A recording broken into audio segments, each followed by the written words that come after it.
하나님 말씀은 느헤미야 12장 27절 그리고 43절 두 절 보도록 하겠습니다. 느헤미야 12장 27절 그리고 43절 두 절입니다. 27절부터 같이 읽겠습니다. 시작. 예루살렘 성벽을 봉헌하게 되니 각 처에서 레위 사람들을 찾아 예루살렘으로 데려다가 감사하며 노래하며 제금을 치며 비파와 수금을 타며 즐거이 봉헌식을 행하려 하매. 아멘. 43절 또 같이 읽습니다. 시작. 이날에 큰 무리가 큰 제사를 드리고 심히 즐거워하였으니 이는 하나님이 크게 즐거워하게 하셨음이라. 부녀와 어린아이도 즐거워하였으므로 예루살렘이 즐거워하는 소리가 멀리 들렸느니라. 아멘.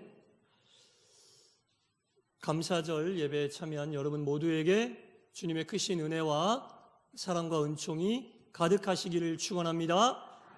아멘. 교회는 말씀이 부흥해야 됩니다. 교회는 또한 기도가 부흥해야 됩니다. 그리고 뭐가 부흥해야 할까요? 감사가 부흥해야 됩니다. 그리고 나서 성도가 부흥하는 거예요. 네. 먼저 말씀이 충만하게 부흥하고 기도가 부흥하고 감사가 부흥하면 성도는 저절로 부흥하게 될 줄 믿습니다. 아멘. 예, 지난주 금요일까지 해서 금요일마다 보던 느헤미야서가 마쳐졌습니다. 그래서 이번 주 금요일부터는 사무엘 상하를 가지고 여러분과 은혜를 나누도록 하겠습니다. 이 느헤미야를 마치면서 지난 금요일에는 느헤미야가 이스라엘 백성들을 회복시키는 과정 속에 성전을 정결하게 했다라는 말씀을 가지고 은혜를 나눴는데 그것만 한 게 아닙니다. 한 가지가 더 있습니다. 그래서 오늘은 그것을 가지고 은혜를 나누며 감사주일에 말씀을 전하도록 하겠습니다. 이 느헤미야서는 총 13장이에요. 1장부터 13장까지 나와 있는데 그 느헤미야서를 읽다 보면 사람들의 이름이 명단이라고 그러죠. 쭉 나열되어 있는 장들이 있어요. 총 5개의 장이 그렇게 이름들이 나열되어 있거든요.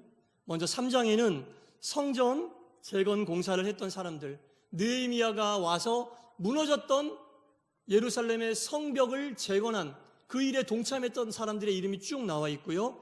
7장에 보면 바벨론의 포로로 끌려갔다가 스룹바벨과 함께 1차적으로 귀환한 사람들의 이름이 쭉 나와 있고 10장에 보면 성전을 다 지은 다음에 이제는 내가 하나님 말씀대로 살겠습니다라고 다짐하고 결단한 사람들의 이름이 나와 있고 11장에 보면 다 지은 예루살렘 성벽 안에 들어가서 살겠다고 다짐한 사람들의 이름이 있고 12장에 보면 스룹바벨과 함께 바벨론으로부터 귀환했었던 제사장과 레위인들의 이름이 나와 있습니다.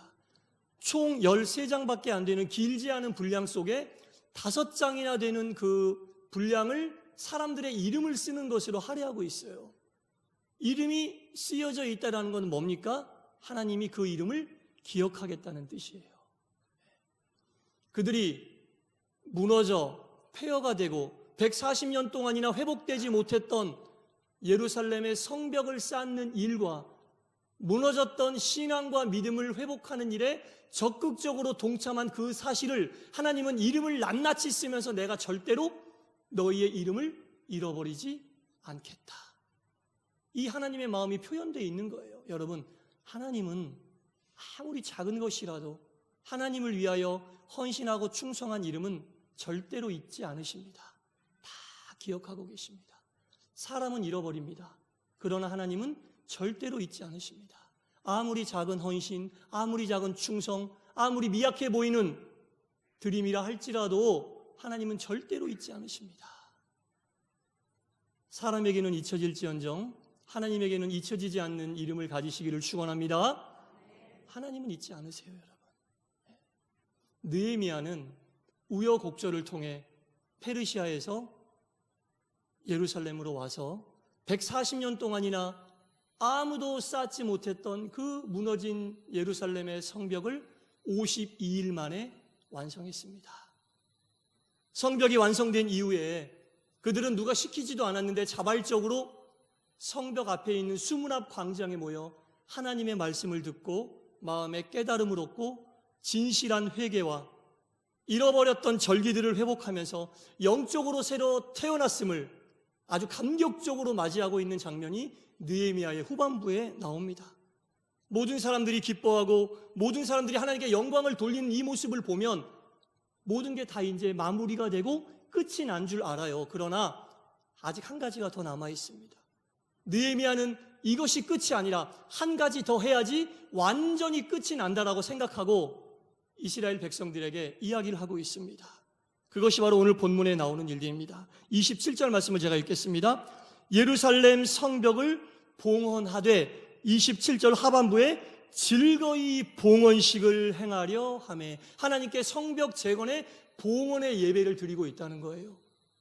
모든 것의 마무리는 예배로 끝이 난다는 얘기입니다.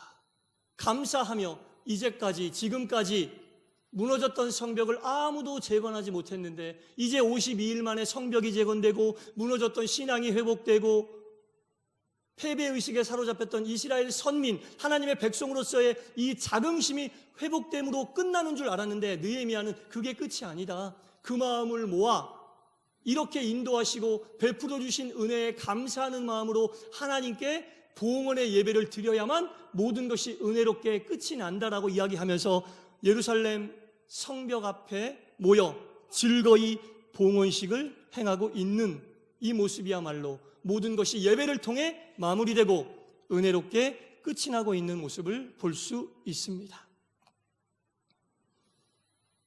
이 봉헌식을 드리는 모습은 성경을 쭉 읽어보잖아요. 이스라엘이 강대국이었을 때도 하지 못했던 의식입니다. 이스라엘이 힘이 있고 강대국으로 군림하고 있었던 그 시대에도 봉헌식을 드렸다는 내용을 성경에서 찾아볼 수가 없어요. 그러나 모든 것이 무너진 이후에 다시 재건한 다음에 이스라엘 백성들이 모여 하나님께 다시 쌓은 성벽을 가지고 봉헌의 예배를 드리고 있다는 거예요. 모든 것을 하나님께 예배로 묶어내면서 감사하고 있습니다. 이 12장을 쭉 읽다 보면요, 감사하다는 말이 6번 나옵니다. 즐거워하다라는 말이 7번 나옵니다. 노래하다와 찬양하다가 8번 반복되고 있습니다. 얼마나 이 예배가 감사와 기쁨과 즐거움의 진면목을 보여주고 있는지 알 수 있습니다. 여러분. 감사의 결정체라고 해도 과언이 아닐 것 같습니다.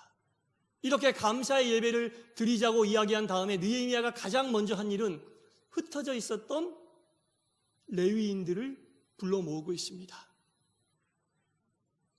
이제 성전이 회복되면 가장 먼저 하나님께 예배를 드려야 하고 이 예배가 계속 진행되어야 할 텐데 그 예배를 인도할 레위인들을 모으고 있습니다. 성벽이 무너지고 성전이 무너지면서 레위인들이 다 흩어졌거든요.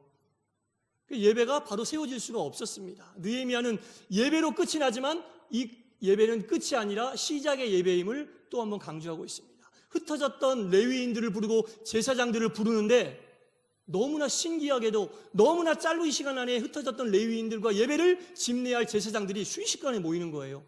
이 레위인들과 제사장들은 성전이 무너졌지만 성벽이 무너졌지만 멀리 떠나지 않고 그 주변에 집을 짓고 살았던 거예요. 그 주변에 집을 짓고 있었던 거예요. 느헤미야 12장 27절부터 29절까지 보면 그 후반부에 예루살렘 사방의 마을들을 이루었음이니라 라는 말씀이 나옵니다. 레위인들은 성전이 무너졌을 때에도 절망스러운 상황 속에서도 이제 다 끝났다라고 흩어지지 않고 하나님께 부름받은 자들로서 사명감을 놓지 않고 힘들고 어려운 현실과 싸우며 때를 따라 돕는 은혜로 감사하면서 언젠가는 하나님께서 다시 부르실 것인 확신을 가지고 그곳을 떠나지 않고 성전 가까이에 집을 짓고 하나님의 다시 부르심을 기다리고 있었던 겁니다. 그때가 바로 온 거죠. 느헤미야가 예배 회복을 선포하며 레위인들을 불렀을 때 흩어졌던 레위인들은 감사의 마음을 가지고 다시 모여서 자신들의 직무를 감당하게 되었습니다. 감사할 수 없는 상황이었잖아요. 모든 것이 무너진 상황, 자기들이 할 수 있는 일이 없는 상황인데도 이들은 감사의 줄을 놓지 않고 순간순간 하루하루 거룩하게 살면서 하나님이 다시 부르실 그날을 기다리고 있었을 때에 감사의 마음과 하나님께서 부르시겠다는 확신을 가지고 이 믿음을 잊지 않고 기억하고 있었을 때에 하나님은 다시 부르시고 그들에게 귀한 직분을 다시 맡기신 줄 믿습니다. 여러분, 가장 절망적일 때 가장 큰 감사의 훈련이 되는 거예요. 오로지 성전에서만 하나님의 일을 감당했던 레위인들에게 성전이 무너졌다는 것은 다 무너진 거예요. 빛이 안 보여요. 그 기간이 140년이었어요. 대의 대를 이었지만 그들은 그 성전 주변을 떠나지 않고 집을 짓고 가장 어려운 때에 가장 큰 감사의 훈련을 받고 가장 어려운 때에 가장 거룩한 마음으로 그 시간을 기다렸을 때 하나님은 이들이 온전히 주님의 일을 감당할 수 있는 장을 허락해 주셨다는 겁니다. 가장 어려운 시간을 보내고 계십니까? 가장 힘든 시간을 보내고 계십니까? 그때가 여러분 가장 감사의 훈련을 확실하게 할 때인 줄 믿으시기 바랍니다. 그때 가장 감사의 훈련이 확실하게 되는 거예요. 그때 가장 거룩하게 살고자 하는 귀한 훈련이 이루어지고 있는 겁니다. 레위인들은 그것을 몸으로 보여주고 있습니다. 레위인들뿐만 아니라 이제 예배를 드려야 될 이스라엘 백성들도 결코 녹록지 않은 삶을 살았어요. 겨우겨우 52일 만에 성전을 회복하면 다 끝날 줄 알았는데 끝나고 나니까 삶의 변화는 하나도 없어요. 성전을 쌓느라고 힘들고 지쳐있죠. 생활을 돌보지 않아 먹을 것은 없죠. 어려운 상황밖에 없었으나 모든 것이 다 바닥 상태였으나 이스라엘 백성들은 느헤미야의 감사함으로 주님 앞에 모여 예배를 드리자 하나님께서 함께 하신다고 하는 이 말씀을 붙잡고 정말 감사하는 마음으로 다시 모여 하나님께 예배를 드렸을 때 얼마나 놀라운 일이 벌어졌냐면 오늘 본문 43절이 보여주고 있습니다. 제가 읽어보겠습니다. 이날에 무리가 큰 제사를 드리고 심히 즐거워하였다. 하나님께 온전히 감사할 수 없는 조건이었지만 감사하여 모여 하나님께 감사의 예배를 드리자, 감사의 봉헌식을 드리자, 이제까지 함께 하신 건 다 하나님의 은혜다라고 이야기하는 그 말을 믿고 모여 제사를 드렸을 때 하나님이 즐겁게 하셨는데 그 즐거움이 어떤 즐거움이냐? 이는 하나님이 크게 즐거워하게 하셨습니다. 하나님이 능동이고 백성이 수동이에요. 모여있는 백성에게 하나님이 즐거워하게 하셨다는 거예요. 그들이 스스로 즐거워졌다는 게 아니라 하나님이 그들을 즐거워하게 하셨다라는 겁니다. 드려지는 모든 예배 가운데 우리가 우리의 스스로 즐거움을 찾는 게 아니라 하나님이 여러분들의 마음을 흔들어서 하나님이 주시는 즐거움으로 가득한 예배가 되시기를 축원합니다. 예배로 모일 때마다 그래야 돼요. 세상 어디에서도 누릴 수 없고 느낄 수 없는 세상 사람들이 주는 즐거움도 있잖아요. 그런 즐거움하고는 비할 데 없는 예배를 통해서만 느낄 수 있는 하나님이 주시는 하나님이 마음을 흔들어서 하늘의 즐거움이 그들에게 임했다는 거예요. 하나님이 크게 즐거워하게 하셨다. 하나님이 그들의 마음이 기특하고 그들의 그 제사가 너무나 정성스러우니 하나님이 친히 임재하셔서 그들의 마음을 즐겁게 해주셨는데 그 즐거움이 얼마나 큰 즐거움이었느냐. 즐거워하였으므로 예루살렘이 즐거워하는 소리가 멀리 들렸더라. 예루살렘 전체가 즐거움을 느낄 수 있을 정도로 그 즐거움이 퍼졌다라는 얘기입니다. 사람의 즐거움은 이렇게 할 수가 없는 거죠. 사람의 즐거움은 유통기한이 확실히 있는 즐거움입니다. 그러나 하나님께서 주시는 즐거움은 하나님이 거두어 가시기 전에는 결코 사라지지 않습니다. 여러분, 우리가 신앙생활을 하면서 정말 나를 기쁘게 하고 즐겁게 하는 원천은 하나님이심을 알고 깨닫는 것이 신앙이에요.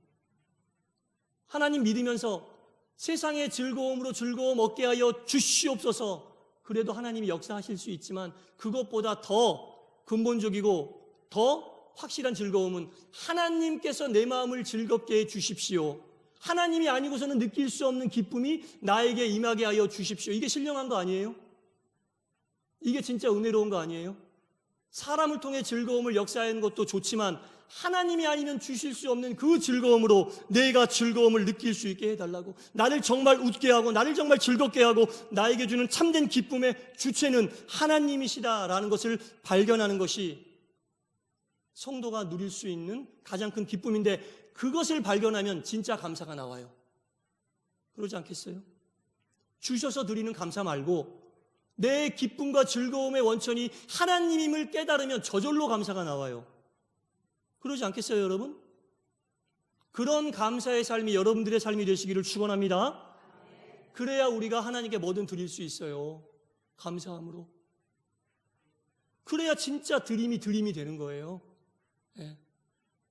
이런 감사함을 느껴야만 무엇이든 몸도 드리고 뜻도 드리고 마음도 드리고 재능도 드리고 물질도 드리고 시간도 드리고 그렇게 드려야만 진짜 하나님이 기뻐하시는 드림이 될 수 있어요. 왜냐? 참 감사를 느끼고 그 감사를 느꼈기에 우리의 마음이 진심 어린 마음으로 드려지는 모든 것들 위에 포개져 있기 때문에. 예. 우리가 드리는 것들을 생각을 해보세요, 여러분. 우리는 뭘 드려요?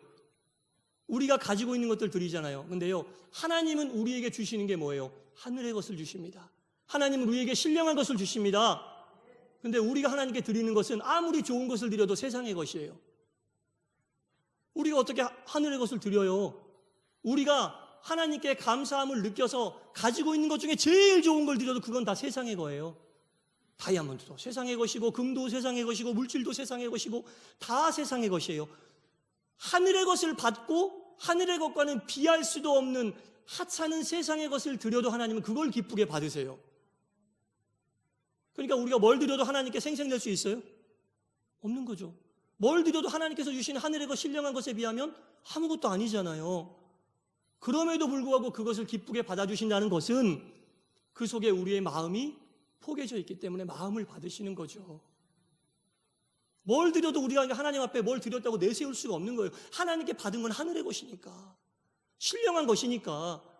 여러분, 세상의 것만을 받기 위해 신앙의 길을 걸어가면 안 되는 거죠. 정말 하나님이 우리에게 주시고자 하는 것은 하늘의 것, 신령한 것을 주시는데 아무리 많은 것을 받아도 우리는 세상의 것 외에는 드릴 게 없어요. 세상의 것을 우리가 뭐라고 얘기해요? 썩어 없어질 것이라고 얘기하잖아요. 하늘의 것을 받고 썩어 없어질 것을 드리는데 그것도 하나님이 기쁘게 받으세요. 그 이유는 그 속에 우리의 마음이 포개져 있기 때문에. 그래서 뭘 드려도 마음이 포개져 있지 않은 드림은 하나님이 기뻐하지 않는 드림입니다. 유치원도 안 되는 어린 자녀들이 부모의 생일을 기억해서 삐뚤빼뚤한 글씨로 선물도 아니고 그냥 카드 한 장 딱 색종이 같은 데다 글씨 써서 줘도 부모의 마음은 어때요? 감동이죠. 왜 감동이에요? 그 삐뚤빼뚤한 색종이 편지 위에 자녀가 내 생일을 기억했다라는 마음을 받는 거잖아요. 그런데 아무리 좋은 것을 줘도 마음이 포함되어 있지 않은 선물은 어때요? 감동이 없어요. 하나님이 그런 걸 원하시는 거예요. 마음이 포개져 있는 드림. 그러려면 우리가 진짜 내 기쁨의 주체는 하나님이라는 것을 깨달아야만 드릴 수 있는 거예요. 세상의 것을 드려도 하나님 보시기에 세상의 것이 하나님 생활에 뭐가 유익하겠어요? 그거 없으면 하나님 못 사시는 거 아닌데 그래도 기쁘게 받으시는 것은 그 속에 우리의 마음이 포개져 있기 때문에 마음을 포개는 드림이 되기 위해서는 내 모든 기쁨의 주체는 내 삶의 모든 나에게 희망을 주고 행복을 주는 주체는 하나님이심을 깨달아야만 그런 드림을 드릴 수 있다는 거죠. 감사절을 1년에 2번 지내잖아요. 맥주감사절, 추수감사절. 감사절 때마다 모든 것의 주체, 나에게 주시는 기쁨의 주체는 하나님, 기쁨의 원천은 하나님임을 알고 진짜 그때 느껴지는 감사함으로 하나님께 무엇이라도 드릴 수 있을 때 하나님이 정말 기뻐하는 드림이 될 수 있다라는 겁니다. 12장을 계속 읽다 보면 찬양과 감사가 계속 반복되고 있음을 우리가 발견할 수 있습니다. 무엇을 드려도 지금 이스라엘 백성들은 가지고 있는 모든 것을 드리면서 하나님께 예배를 드리고 있지만 무엇보다도 정말 하나님이 주시는 감사의 마음으로 예배를 제대로 드리고 있음을 볼 수 있는 겁니다. 그러니까 예배를 드릴 때도 감사하는 마음을 가지고 예배를 드려야 되는 겁니다. 진짜 하나님께서 주시는 감사하는 마음을 가지고 예배를 드릴 때에 하나님이 즐거워하시는 산 예배가 된다는 겁니다. 감사로 제사 드리는 자가 감사로 제사를 드리는 거죠. 감사로. 예. 그리고 우리는 하늘의 신령한 것을 얻는 거죠. 그때 진짜 감사의 마음이 물밀듯 밀려오고 그러면 우리가 하나님께 무엇을 드려도 아까움이 없고 그것을 받으시는 하나님이 정말 기뻐하시게 된다라는 겁니다. 사랑하는 성도 여러분, 하나님은 정말 감사하는 우리의 중심을 보시는 거예요. 진짜 감사하는 우리의 중심을 보시고 드려지는 것이 무엇이라 할지라도 그 속에 우리의 중심이 포개져 있기만 하면 기뻐 받으시고 더 신령하고 더 하늘의 은혜로운 것들을 여러분들 삶 속에 가득 채워주실 줄 믿습니다. 기도하겠습니다. 하나님은 우리에게 하나님을 믿지 않으면 얻을 수 없는 신령한 것으로 채워주십니다. 하늘의 것으로 채워주십니다. 우리는 늘 이것을 사모하고 받고 있습니다. 그것을 받은 우리가 하나님께 드릴 수 있는 것은 무엇입니까? 아무리 좋은 것을 드려도 세상의 것입니다. 그러나 하나님은 마음이 우리의 중심이 포개져 있는 것이라면 무엇이라도 기쁘게 받아주시고 칭찬해 주십니다. 무엇을 드릴지라도 감사의 마음을 담아 하나님께 드리는 저희들이 되게 하여 주시옵소서. 진짜 하나님께 감사하는 마음이 물밀 듯 일려옴을 느끼고 모든 기쁨의 원천, 행복의 원천이 하나님임을 깨닫는 신앙의 길을 가게 하여 주옵소서. 예수님 이름으로 기도드리옵나이다. 아멘.